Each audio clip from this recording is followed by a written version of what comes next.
Muito bem, então, agora, se essa equação diferencial ela é exata, então, por consequência, nós temos que atender a essa condição de vínculo, por assim dizer. Isso implica que se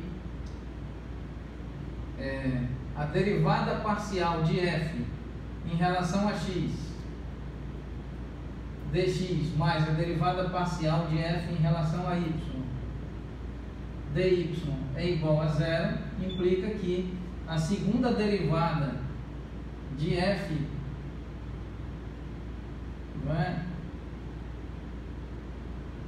em relação a y em relação a x deve ser rigorosamente igual à segunda derivada de f em relação a x em relação a y.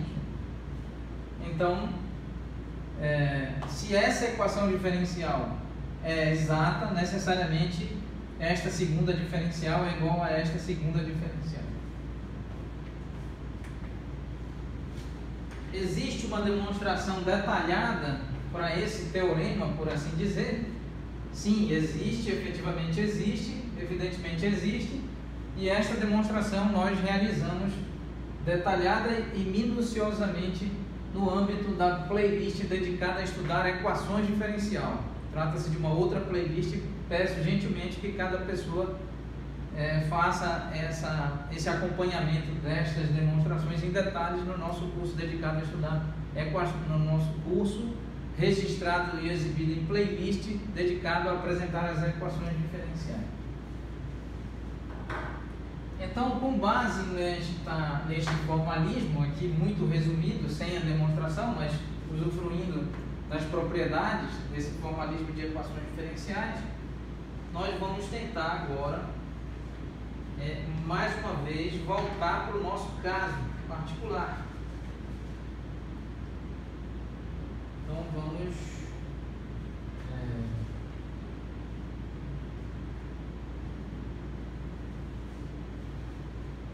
usufruindo destas propriedades,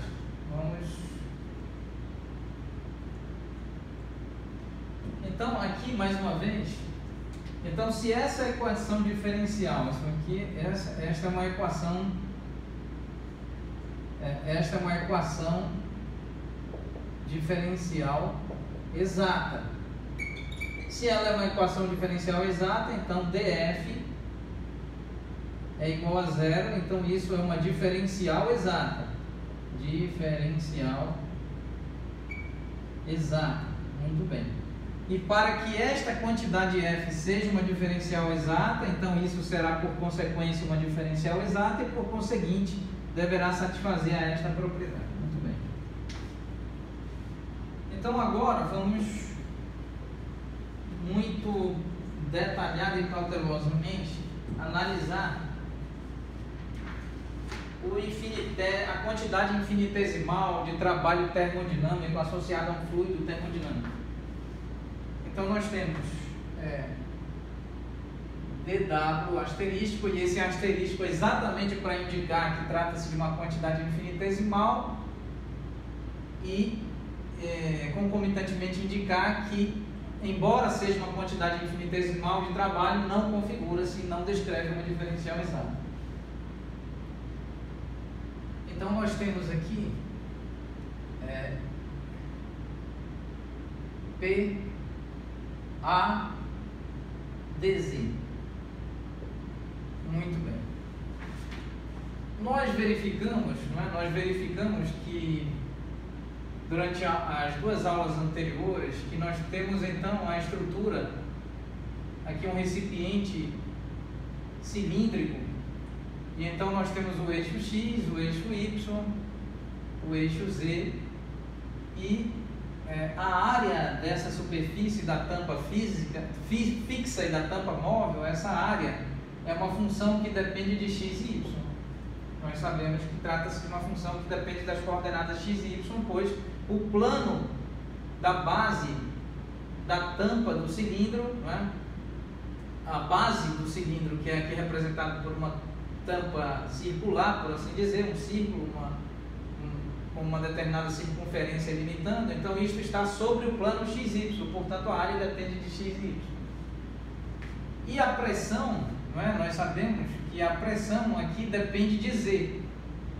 Nós sabemos que essa pressão, ela depende necessariamente, ela depende de Z, porque se nós, pelo fato de que com base na mecânica de fluidos, inclusive vale recordar que o assunto, não é? O grande assunto, a grande área da ciência denominada mecânica de fluidos será por nós apresentada e estudada ao longo ainda do ano de 2021 ou se não for possível ao longo do ano de 2022, se o Criador permitir.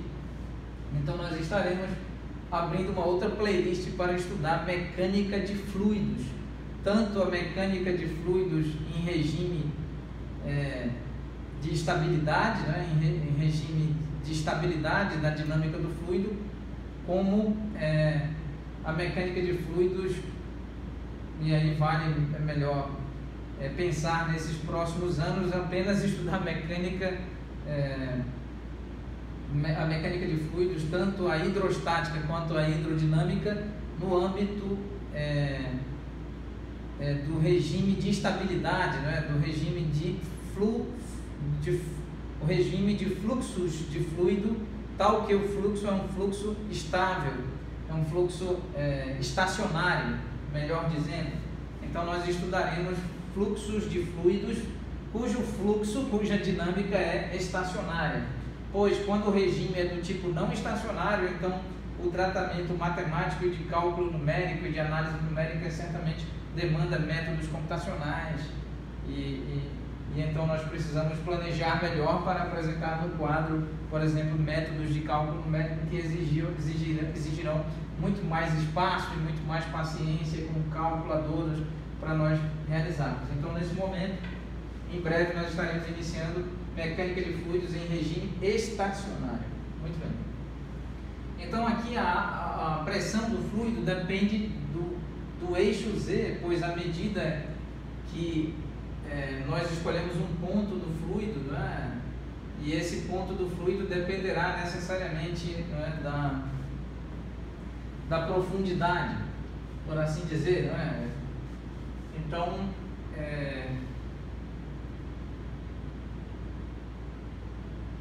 isso no âmbito da hidrostática.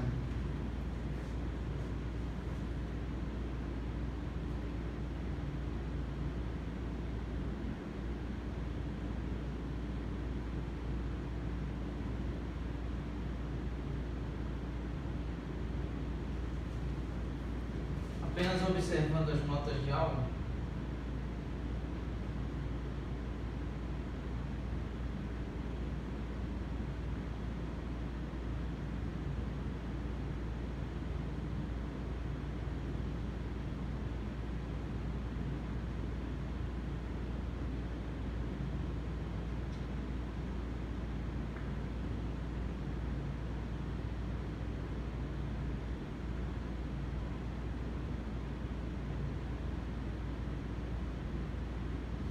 E aqui, embora nós precisamos analisar, pois é óbvio que no âmbito da hidrostática, da estática de fluidos, né? No âmbito da estática de fluidos, se existe um campo gravitacional que influencia e sob o qual, sob a influência desse tal campo gravitacional está um determinado fluido contido em um recipiente, então a pressão do fluido depende aqui da profundidade. Quanto maior a profundidade do ponto, maior é a pressão do fluido sobre esse tal ponto. Aqui em particular, nós vamos, para efeito de simplicidade matemática, nós vamos considerar que existe uma pressão e vamos considerar que essa pressão ela não depende exatamente do eixo Z.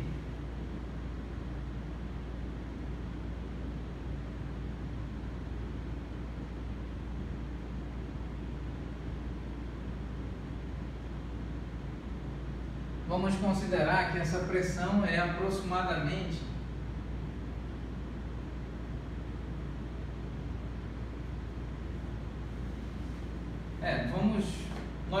nós podemos considerar que a pressão depende das coordenadas.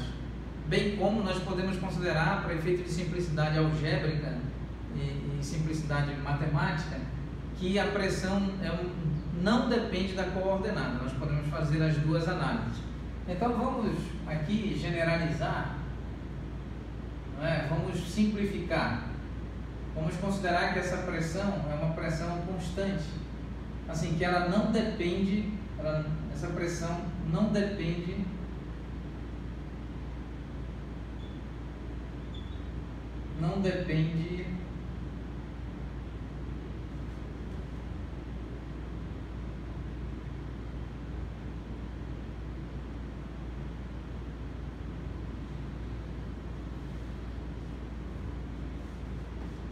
eu estou pensando sobre a possibilidade de generalizá-la, de considerar que ela eventualmente poderia depender do eixo Z. Nós podemos fazer duas abordagens, insisto. Uma é considerando que a pressão não depende do eixo Z, não depende da coordenada Z. E outra possibilidade dessa pressão ela depende, aqui uma possibilidade, a outra ela depende da coordenada,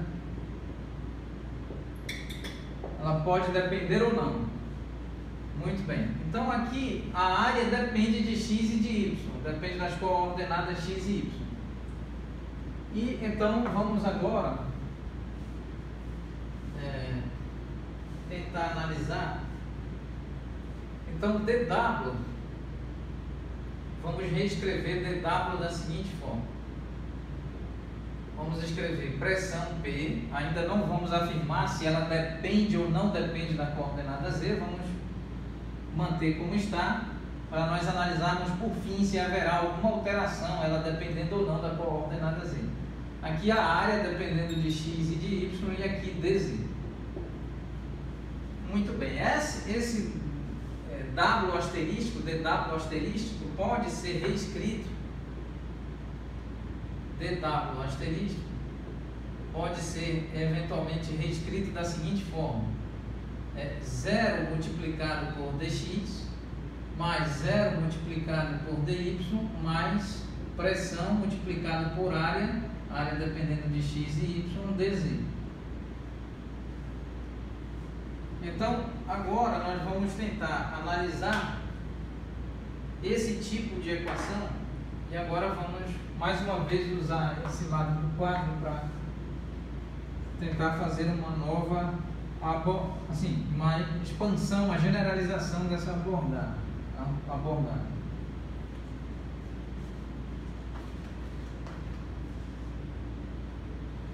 Muito bem, então neste momento vamos encerrar a aula neste ponto e retomaremos oportunamente. Muito obrigado.